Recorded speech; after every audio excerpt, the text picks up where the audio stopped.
180 करोड़ का नीलम हार गायब है। ये काम उस हरी नाका का ही हो सकता है। और काम चोर इधर आ। हार कहां छुपाया? मालिक मैंने कुछ नहीं लिया।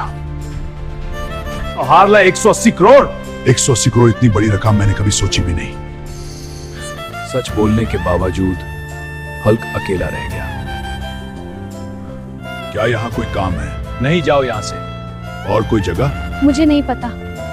अगर तू इसे बाहर निकाल दे 180 करोड़ तेरा। दोस्तों लाइक और सब्सक्राइब करो, आज मुझे तुम्हारी ताकत चाहिए।